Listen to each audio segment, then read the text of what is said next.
Hello and welcome to the second episode of the Box to Box podcast. Today I'm going to be starting off a mini-series within the podcast called Learning Blank. The blank will be filled by a team in which I don't support or follow. I'll be talking to a fan of the set team for the duration of the episode. I'll be getting to know their views on the teams and how the current season is going, and then comparing this to what the internet and statistics say. I'll be researching each team and comparing my views to the fans' views to see how they compare to somebody who watches them week in and week out. Today we're going to be starting off with the local team, Nottingham Forest, and we're going to be bringing on my very good friend Rhys Maddock. How are we doing, mate? Are we all right?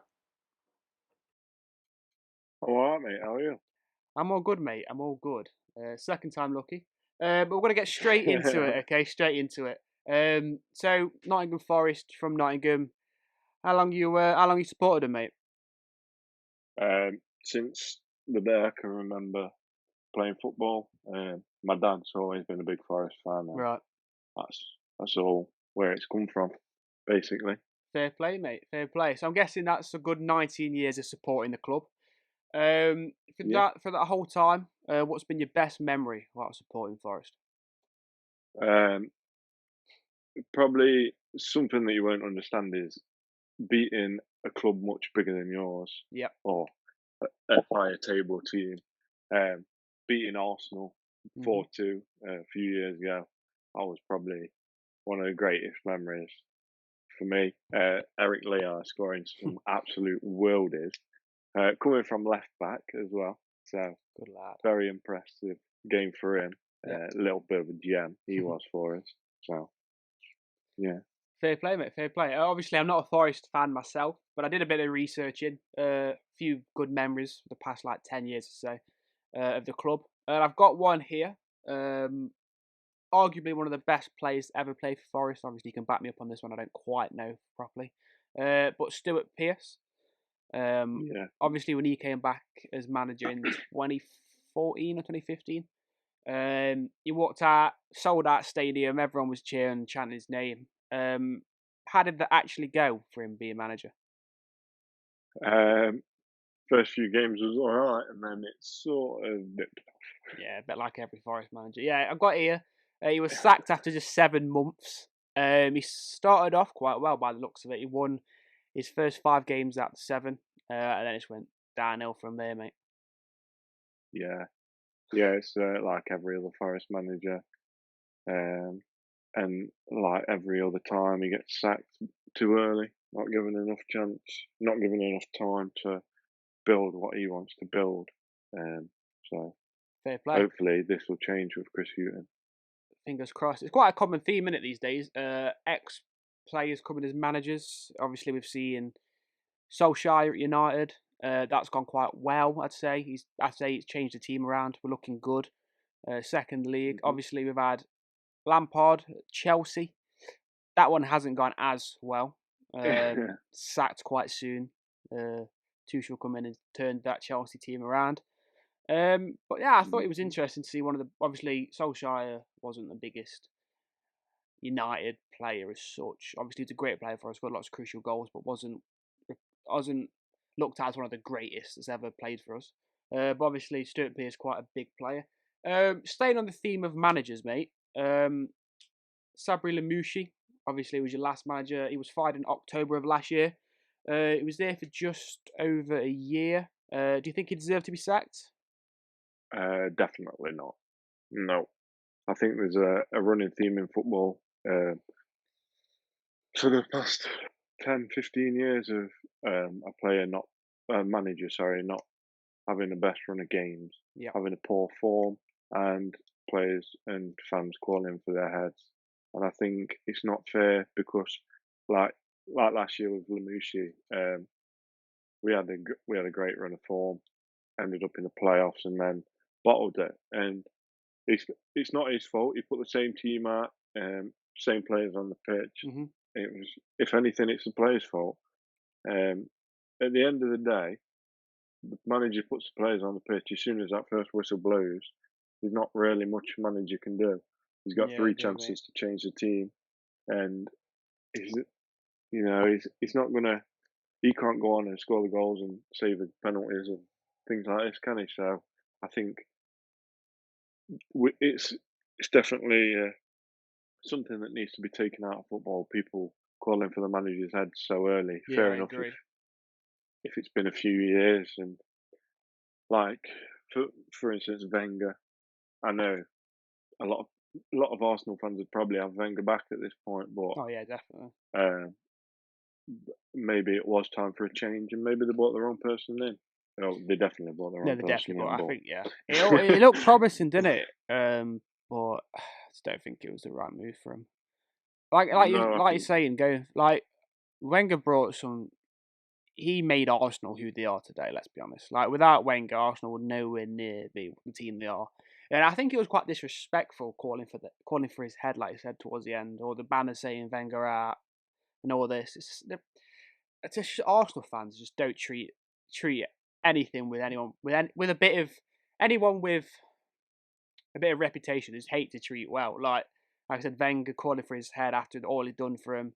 I mean, Ozil, fair enough. He hasn't been in the most recent form of recent. Obviously, that's why he's moved on. But he was a great signing for them. Their record signing. He he changed that team for the. He won them a few FA Cups. He was one of the most creative players in the Premier League, and I reckon something happened behind closed doors, mate, with Ozil. Because oh not yeah, definitely. when Arsenal last season was in a crisis of having no creativity whatsoever, Ozil was just sat there, not even in the team. Like you don't have a player Yeah, of that quality just sitting, not even registered in the Premier League team, mate. Something definitely happened behind closed doors with that one. But obviously, we'll never know until hopefully it's league one day. But it's yeah, exactly the same with Bale as well at Madrid. yeah, I don't get But that at obviously all, that, mate. that was a little bit more public. Yeah, he's a world Like, class player, mate. He's one of the best players. He's scored some crucial goals for Real Madrid as well. Like some crucial goals. That goal he scored in Champions League where he knocks it around the player, runs off the pitch and picks it up after the bicycle he scored some kicks. great goals. He scored some great and crucial goals for Real Madrid, and they've just been sat on the bench. And like I said, that one's a bit more public. But still, I don't think some of these great players are getting the what's the word Respect. respect, man, that they deserve. Um, Yeah. but going back to managers again, mate. Sorry to interrupt you. hmm Obviously, he was a manager before Lamushi again. Karanka. I Karanka. thought he was decent. He was. Ended up, I think he was fifth. Um, and they sacked him because they wanted fourth, See, I don't understand which that at all. is absolutely ridiculous. How can uh, how can you judge like a performance? Fair enough, you have your targets, but that's something to work to. And it Exactly. was like halfway through the season, and we wasn't fourth; we was fifth. I'm sure we was drawing on points, or only like one or two behind as well. Um, and you've got to look at things from a wider perspective as well. Like Hmm. you need to look at your competitors. So how are the other teams doing compared to their targets? So are they if they're smashing targets of what they should have had, then you know that you being one below your target isn't a fault of what you're doing. Yeah. Maybe yeah, he could have got an extra point here or an extra point there, or but you can't just judge a team on their performances alone. Like you have to look at how other teams are playing as well. Like if one team's come out and had an amazing season, then you've got to think, right, well, we played them and we lost against them, but so is everyone else. So take it in perspective. How are other teams playing against the teams that you're losing to and things like this? I agree, mate, And I completely. think being fifth and should have been fourth and being sacked for it is an absolute shambles. Like I said, obviously, Mm. I'm not a Forest fan myself. I'm a United fan. But living in Nottingham, having lots of mates that are Forest fans, obviously, you kind of keep up to date with the news and what's happening about it. And I can remember just thinking, shit, Forest are going to make it now. Like, Forest, they're in the playoffs. It's looking well. They've had a decent run, decent manager, and then they don't make it and sack him. It's like it's the best run they've had in a long time, and still Oh yeah, sacked him. definitely. Yeah, Just it's a and it's same with Sabri. Like we, I thought was probably the best run we'd had in 5 or 6 years, yep. maybe seven. And then Sabri come in and bettered that. We got to the playoffs, we were smashing it. End of his just before he was sacked, he had them poor run of games. But like I said, he put the same team out as what had been putting out the whole year before. That team went out and didn't perform to what they could, and then he got sacked for it. No, no, mate. Like that just doesn't make sense to me. That It doesn't he's make done sense. exactly the same, and the team's not performed, and then he takes punishment for it. I think that's something wrong with football at the moment. Is it's always the manager's fault. Yeah, I agree. When Especially when go on. you don't give them enough. Obviously, the transfer window is a huge part of a manager's success at a team. Like Mhm. you come into a team and as a manager, and the players don't match your style. You need players. You know the players you need to match the certain kind of football you play. And if you're not given backing in the transfer window, and you're not given the players that you need for your system to be successful, then I think it's harsh as well bringing him in, knowing this, and not giving him the backing, and then blaming him, saying it's his fault when they're not giving the backing. Yeah, I think the directors and the board have done well this time. With what to be fair, these new owners have backed the managers. Yeah, Um, that Chris Hughton's made an unreal amount of signings. I know most of them are on loan, and we've made a few young signings and everything. But I think we've bought something in like stupid, like 24 players in. yeah, Like he's only been in since, like say, October. We're in what? We're in February now, end of February. yeah. 24 players in that time is It's unreal. insane. He has brought some good players in, but then again, he has made some mistakes as well and brought players in that we don't need. Uh, like for instance, I know what he's tried to do is try to bring in, like you say, you bring in the players that you need and the players that play the way how you play. Yep. So, for instance, he's brought in Knockout, which he was at Brighton with, Glenn Murray at Brighton, brought in all these players, and some of them just don't play the way that Forest play. And now Yeah, you can bring I in do all these agree. players, but if the original bunch of guys don't want to play that way and can't play that way, then these players that you're bringing in are just going to be outcasts in the team. So he brought in Scott McKenna and he's tried to shoehorn him in outside of Joe Worrell instead of Figueiredo. It didn't work at all. I think it was a very poor decision on his part. I think he should have kept Figueiredo and Worrell together. I think a partnership like that, who know each other inside out, is something that you need. Yeah, I agree. I think it's quite an Yeah, underrated thing in football, actually, partnerships. Um, yeah, definitely. like people just expect to bring in a class player, and he's just going to fit in like it's FIFA or something. Like it doesn't work like that in football. Like you got to create a partnership and a bond, because look at the greatest teams in Premier League. Like, obviously, look, guess by going back to the United team that kept winning the treble. Um, Vidic and Ferdinand at the back, like they created a unstoppable partnership, and I think to have a successful team or be successful, I believe that you need to create these bonds, because the people that you create the bonds with and you're in the similar positions or whatever, they can help you out. If you've got an attribute that's not as good, they've got it. Obviously, you work together to build a better bond in midfield, like you're saying. And obviously, you've got a better understanding. If you've got an understanding of a player, you know how they work, how far they're going to push up, if they're going to make the run into the box late or whatever. And you start to pick up that, and you learn that, knowing that I should stay back while he pushes up. When you get working with someone who's been brought in new, he's looked upon as a great new player. Uh, as a football player, is better, so you stick him in the team, you break up that bond, and then you think, well, why is this not working? We've just signed a better player than we had before. Why do we look worse? And it's all about the bonds and the understanding and compensating for each other. And I think it's a very underrated thing in football. I think you got to give people more time. Obviously, Fernandez at United, he came into that team and he's completely turned it around. And it's a rare occasion, but it does happen. World class players can go into Oh yeah, teams definitely, and they can make an definitely. impact. It'll always happen. There's always going to be like anomalies like Fernandez and things like this, but sometimes just you could have like the worst pairing in the world, but together they're amazing. Yeah, I agree, mate. Separate and with other people, they're not going to play well.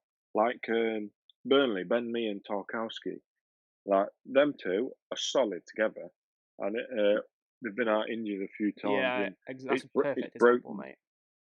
broke Burnley completely, and even with Liverpool as well, like the champions of Europe, like Van Dijk went out and it broke him, and then Gomez went and it's gone. I know that is a big loss because you've lost both your starting centre Yeah, backs and Matip's out as well.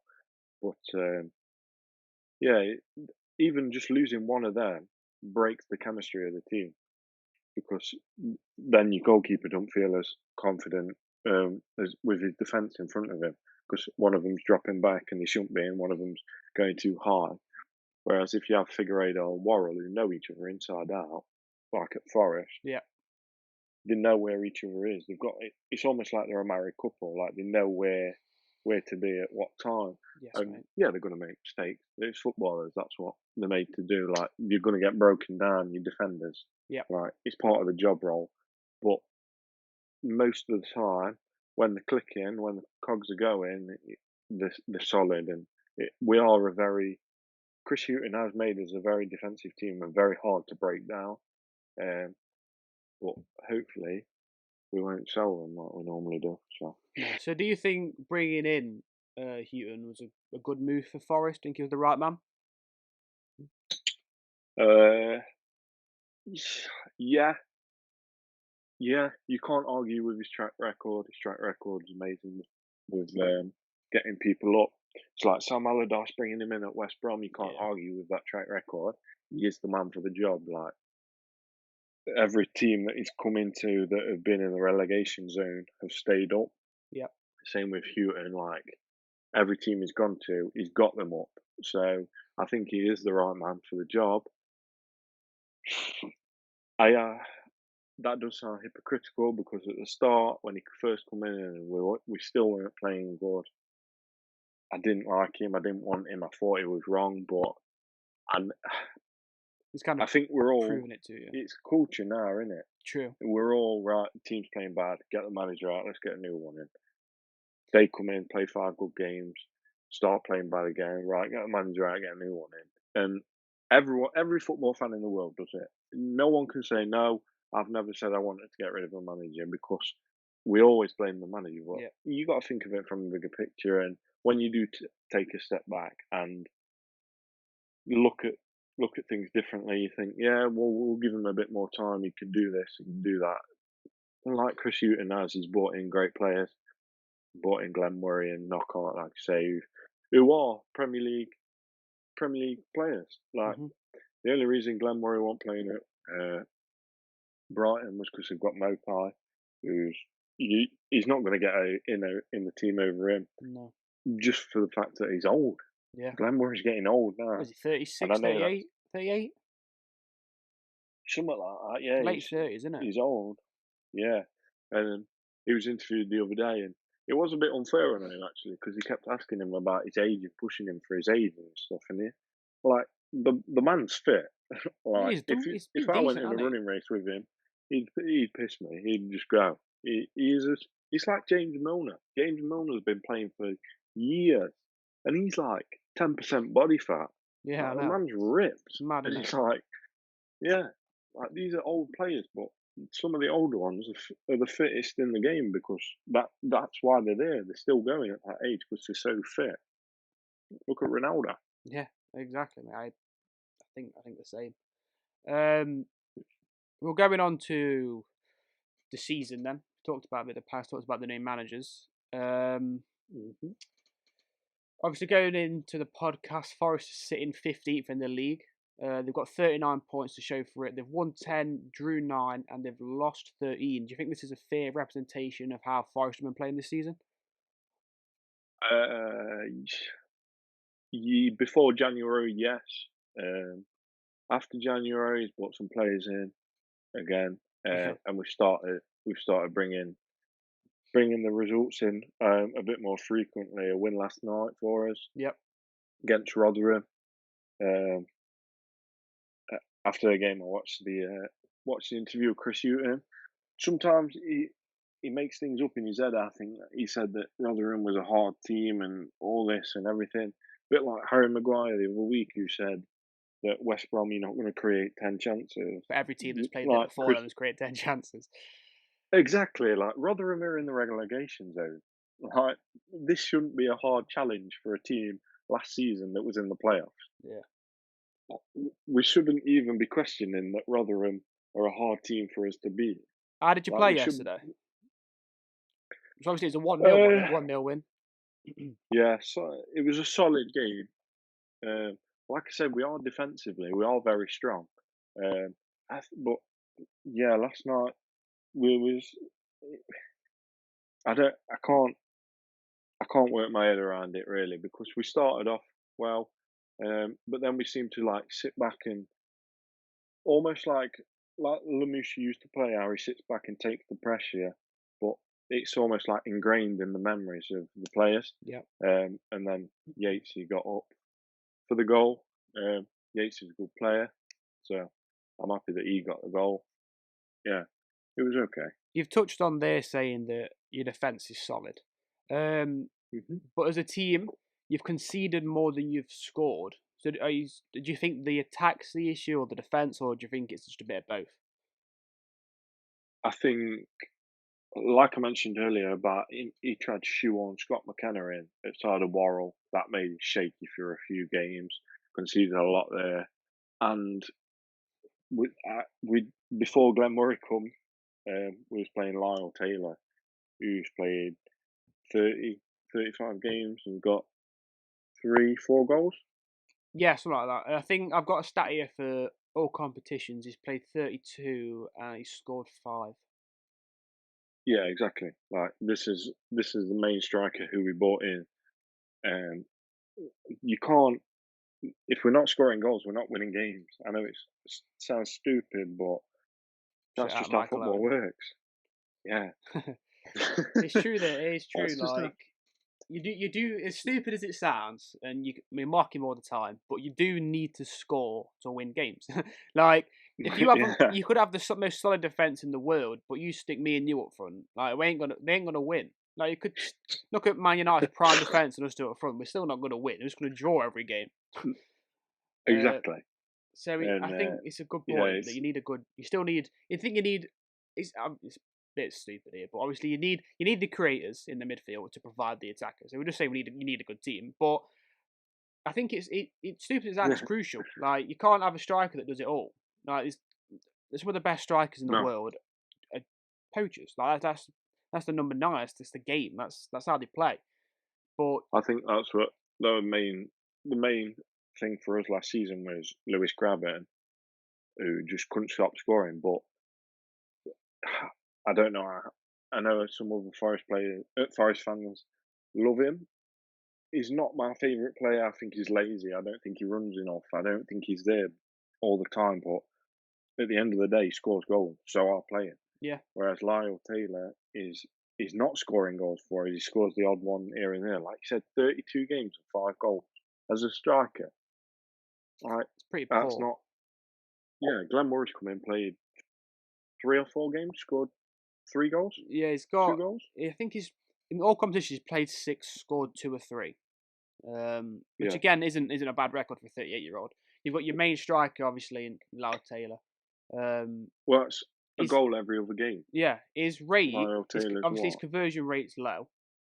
His goals per 90 is 0.27. What And is that? that's a low stat. The thing is, as well, it's not like he's playing as a second striker up front with Graben or up front with Glenn Murray. We're playing a 4-2-3-1 with 2 wide players and then a central Yeah. cam and him up front on his own. So he was up front on his own and he's not scoring goal. Yeah. And But he does have pink hair, so it does kind of balance it out a bit. oh, that makes him that's the one. That I think that's what annoys me as well. I think my type of player is like a gritty English player. Yeah. Like I don't like it when they come out and they've got spent 3 hours in the barbers having their hair cut and all this, and then Yeah, they've I got mean, the nice pink boots yeah, on and fair stuff enough. like The that. pink here was, I think it was, if I remember right, for a breast cancer awareness, so we can't take it away from him properly. But He's still got blonde hair yeah, now. he's still got the blonde hair that's a bit bright. You look at the Pogba's and stuff, which I think it was your point you was Yeah, getting I at. can't. With Yeah, I Pogba know. just has his head in the back of his cut in the back of his head. I think that's when it gets a bit far, especially when you're not performing on the pitch as well. Like if we're Exactly, talking that's my about point. Right? If talking you about Lyle perform it, Taylor, dress how you want. But yeah, if you've got played 32 games and scored 5 goals, and then you're spending 10 hour in barber because yeah, you need your hair dye in a different colour, get on pitch, mate. Start training a bit start more training more. because it's not helping, is it? Your haircut. So we brushed on the Rotherham result yesterday, 1-0 win. I'm Hmm. guessing spirits are high. Big game. Is it Friday? Big game on Friday. Obviously, it's the derby game. Yeah, Obviously, coming off a win, spirits are high. Derby is sitting below Forest at 18th. Do you think Forest have got it in them to win? Do you think it'll be an interesting derby? always. Yeah, I'll always back Derby. I'll Derby. always back us in the Derby. But yeah, I don't.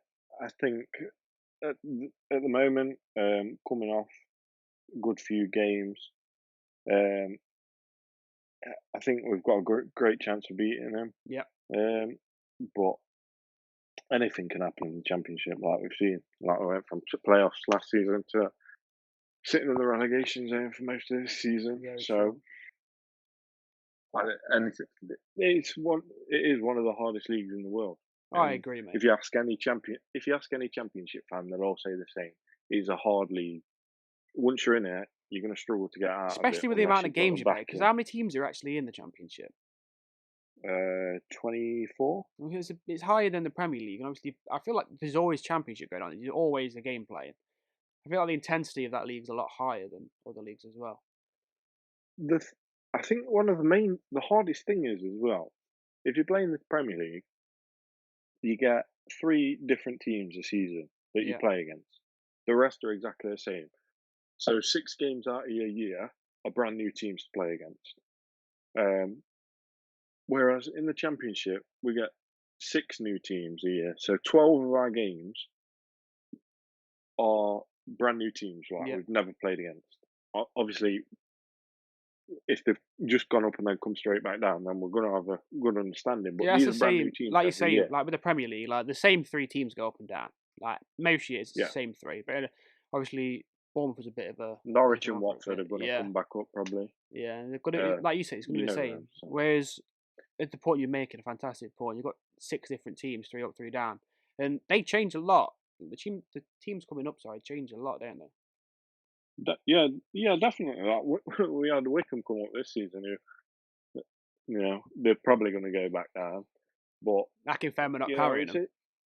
Nah, he's not. He's slacking this year. But yeah, it's Wickham are probably the worst, most famous team in the world because of him. I agree, mate. Literally, I can remember they had played Eastwood Town in an FA Cup draw, coming some years ago now.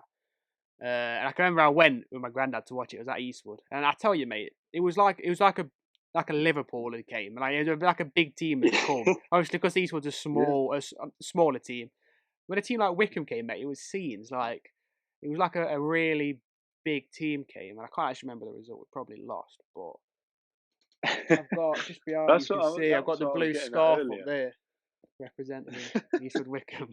That's what I was getting on about earlier with like when we beat Arsenal. Like that don't happen for me anyway. That's never happened while I've been alive. I know with my dad and with the older fans, they'll talk about European Cups and all these things, but Yeah, we're not there. We're not there anymore. That was years ago. you're a Like I different team want now. even a twinkle in the stars there. So beating Arsenal for me was massive as well.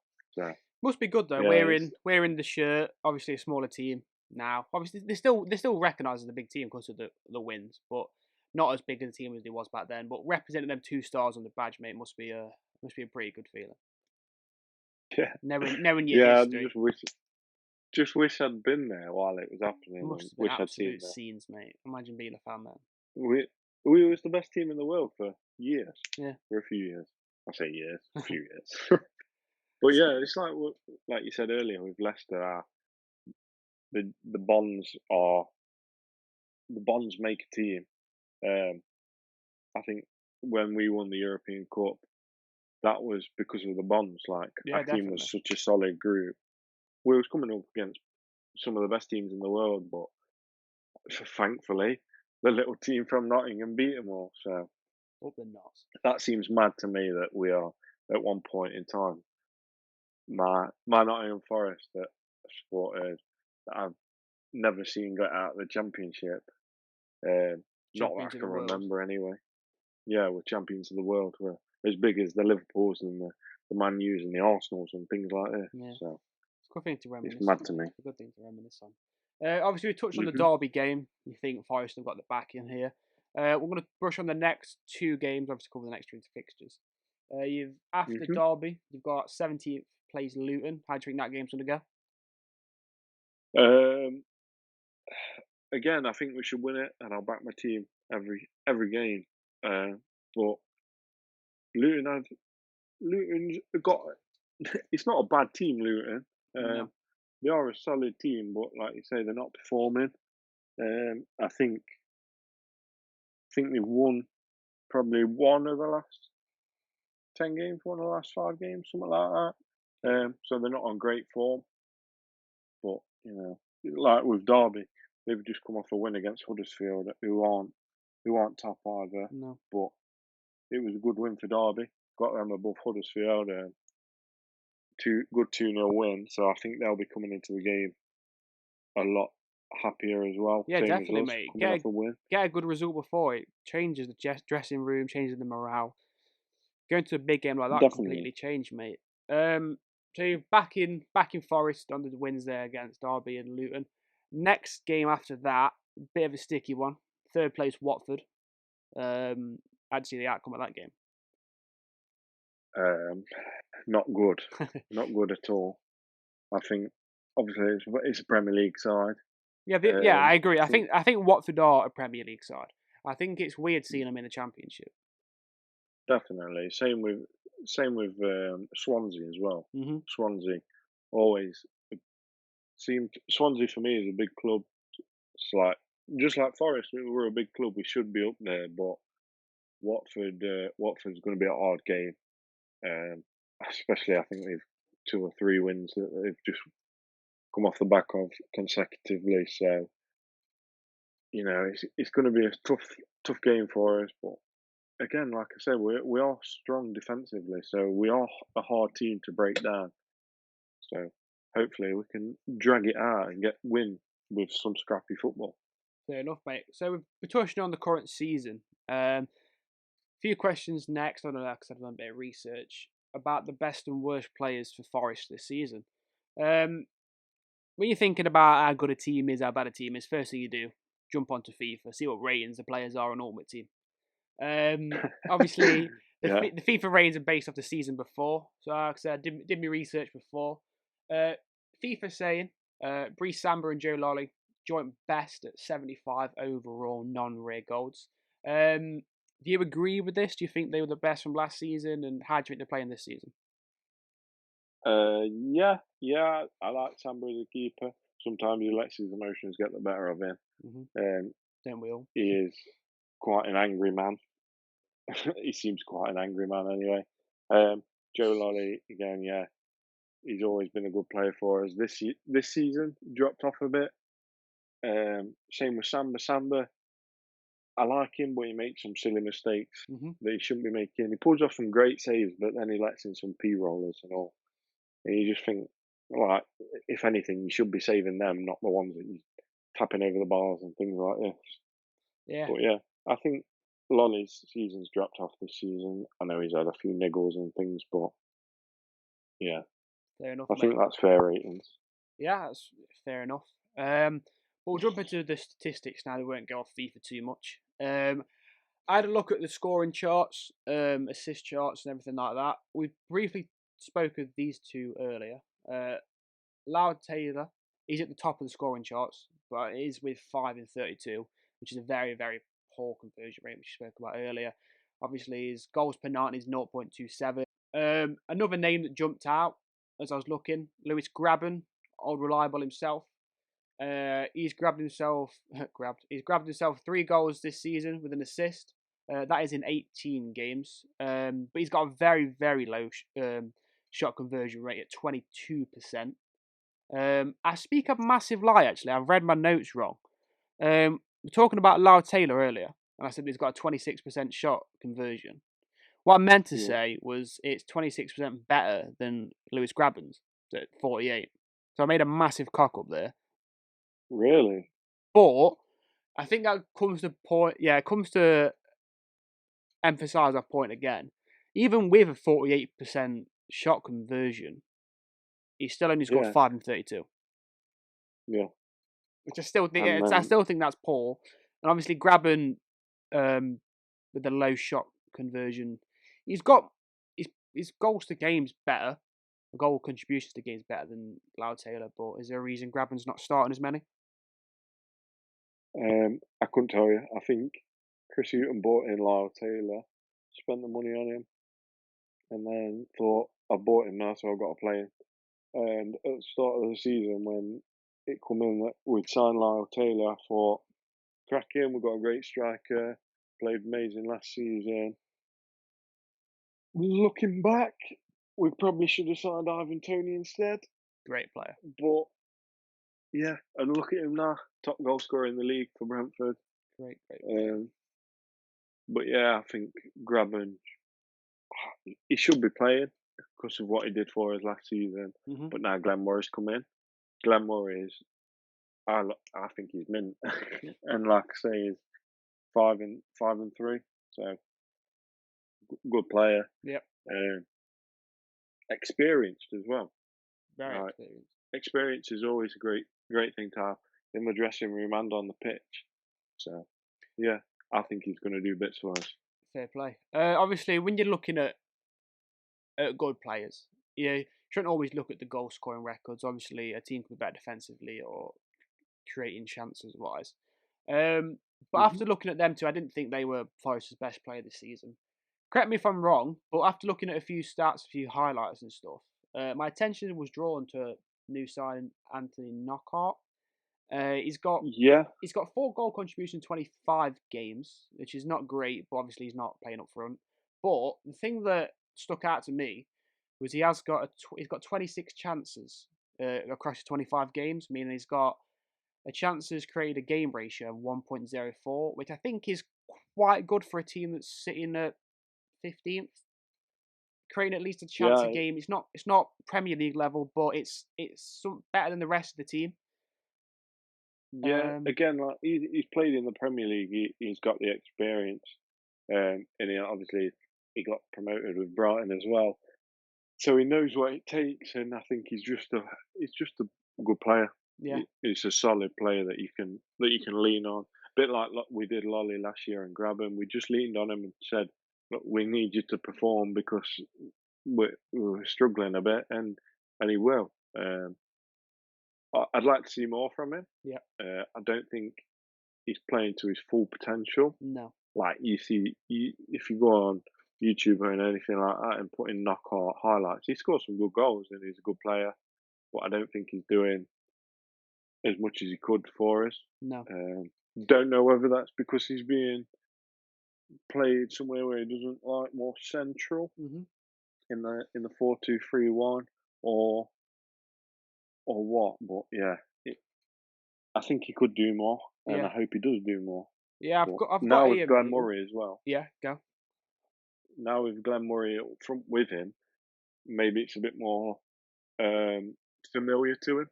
Yep. Maybe they can play off each other, like we said, with pairings. Maybe there's a pairing there that now he's got Glenn Murray up front with him. He was like, right, I know what to do now.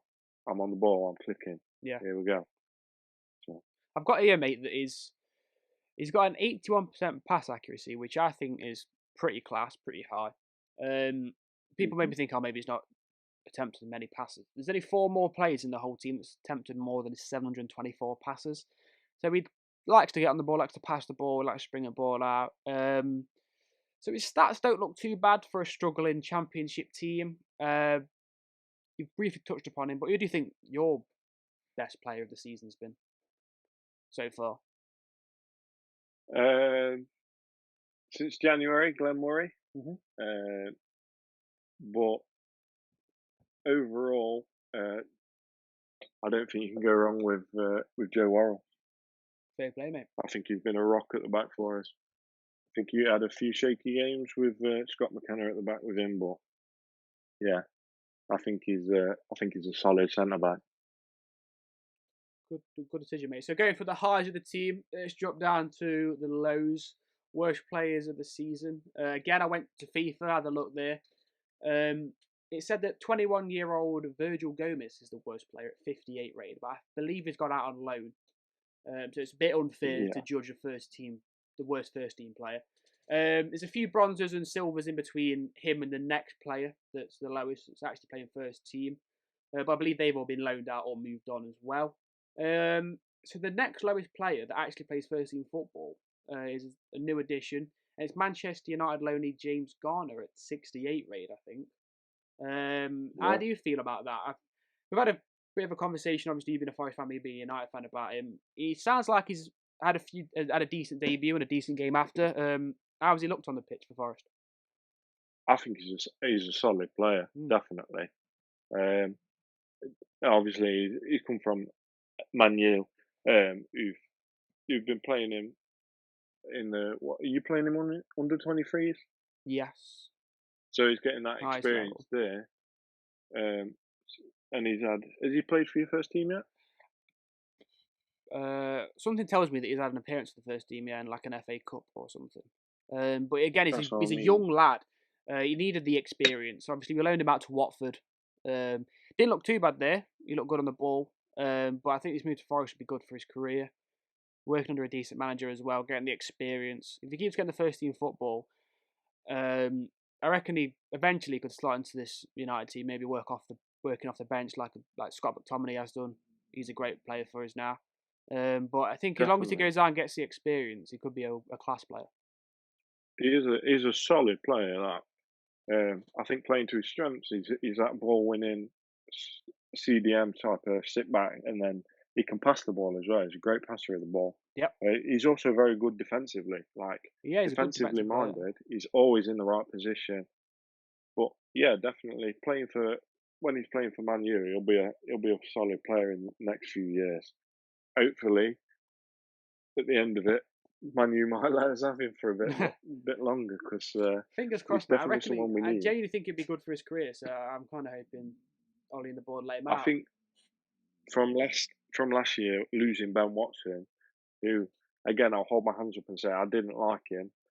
I think James Garner is a solid replacement for Ben Watson. I know he's not going to have the experience and he's not going to lift the dressing room like Ben Watson did, but he does exactly the same job, wins the ball and gets it out, and that's what you need. He just comes in and does his job. So fair play to the lad, and I hope he carries on.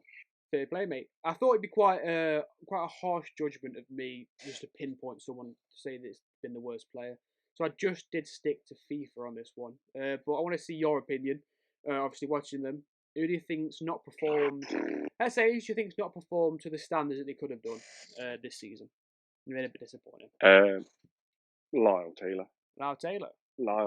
Yeah, I think he's from last season. He's done nothing compared to it because he was on fire last season. Admittedly, he probably wanted the best. He wanted the best team, and he wasn't having the chances created for him. But now he should be having the chances created for him. Like you say, he's not taking his chances when he's got them.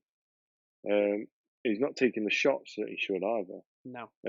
I know it's controversial because he is a top goal scorer, but yeah. I can't get on with him. Scott McKenna as well.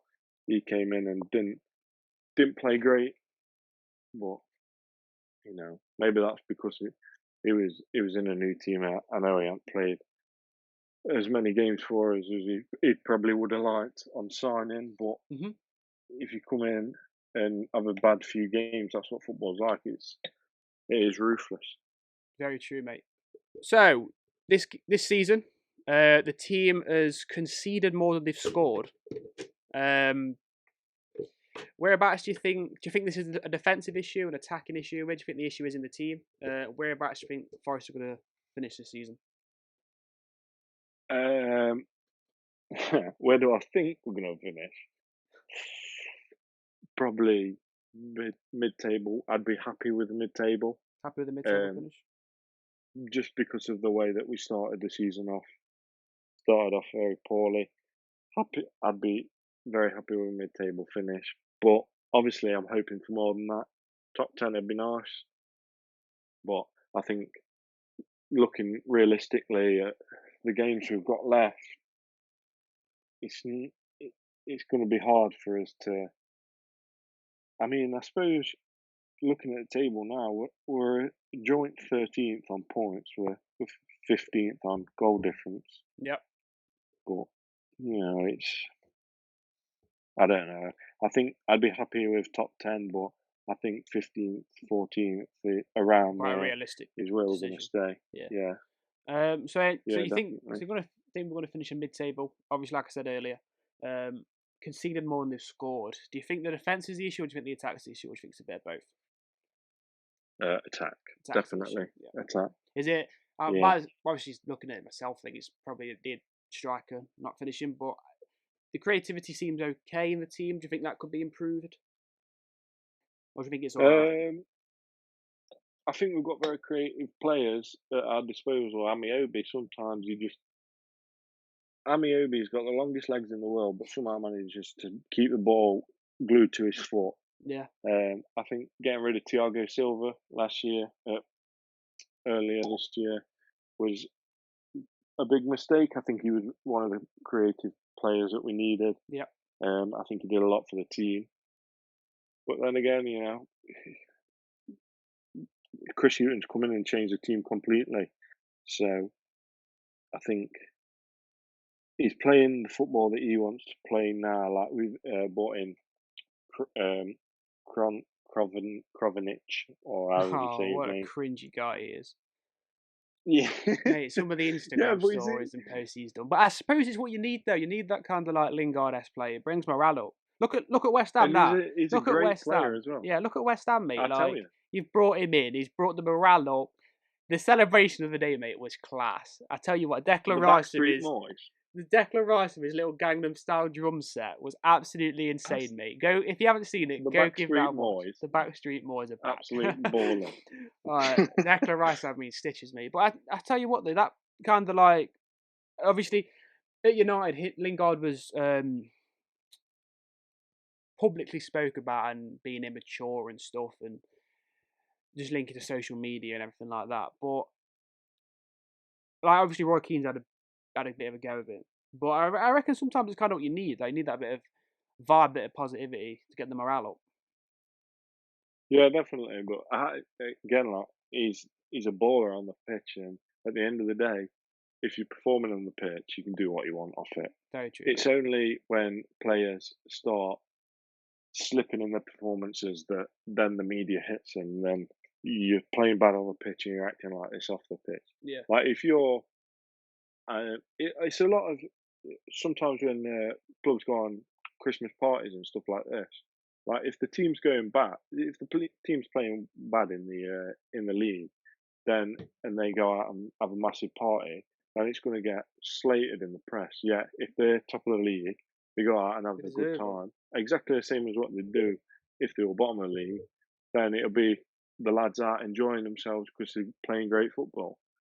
And I think results change the way that media look at you. That's definitely. That's a class point, mate. It's a very, very good point. So we talked about obviously your favourite memories of Forest. We talked about the current season, best players, worst players, next few games. Last few points I want to make. Who's been your favourite player in the history of Forest? Ooh. There's been over the years we've had some great players. if we'd have kept the players that we've had, we'd have been in the Premier League by now. Yeah. And no one can say otherwise because we've sold players to Premier League teams and they've excelled. Mikel Antonio, Most recently, Caldara. Matty Cash. Exactly. Antonio, Darla, Cash. Cash is a Lascelles class player, playing mate. centre. Cash is a Exactly. class player. He should have got more from him. He's getting in team of the week every week for a Villa. He's absolutely smashing it at Villa. Even players like Benny Osborne, who plays for Sheffield United, Oliver Burke, players like this that True. we shouldn't be getting rid of because they're young talents that we need. Why are we selling them? But over the years, probably someone that hasn't done as well, someone that probably should have gone further than what he did, probably Lewis McGugan. Yeah. I think every Forest fan loved Lewis McGugan. I don't think he couldn't. He was a player for us. Again, another player that came to us at the end of his career, I suppose. Andy Reid. I loved Andy Reid when he was at Forest. Obviously, come from Tottenham and all these big clubs. But yeah, he was a great player when he came for us. And a lot of people didn't like him. Said he was fat and slow, which he was, but he was a baller at the same time. Yeah. And you can't deny that. I made a bit of a Andy note Reid as and well. Lewis McGugan. I made a bit of a note, and funnily enough, if someone had a gun to my attitude, I would have said Lewis McGugan as well. I can just remember when we was younger, there was just such a buzz around his name when he was playing for Forest. Like, I don't know, he just had some kind of like flair to his game. Like, there was just a massive buzz around his name, and like everyone went out and brought him on FIFA because he was like this big player, this decent player for Forest. And I think when he scored that 35-yard free kick against Ipswich, 2010.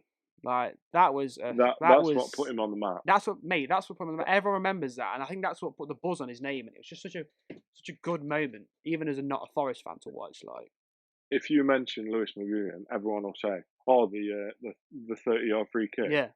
That's what he's remembered for. I think that's a good thing, though. Yeah, what actually happened? What actually happened to him? Great goal. What actually happened to him? Oh, I don't know. I think he went somewhere like Yeovil or something like that, and he didn't. He went downhill, I think, but he should have gone further. Fair play, mate. So, last question of the episode. Briefly going to touch on it now. Whereabouts do you see Forest realistically in about 5 years' time? Probably still stuck in the. Still think you'll be back in the Championship? Yeah. Yeah, I mean, I'm hopeful. I hope Shooting turns it around next season and we go out and we absolutely smash it and pick up from now and the end of this season at the start of next season and carry on this good run of form. Mm-hmm. But realistically, knowing how long we've been in the Championship and knowing what the Championship's like as a league, I can't. I want to see us in the Premier League. I don't see us getting relegated, but yeah, I think we'll stay in the Championship in the next 5 years. I'm not being optimistic enough. I know I should be saying we'll be champions of Europe again, but it's realistic shot, isn't it, mate? We're a long way off. We're a long way off that at this point.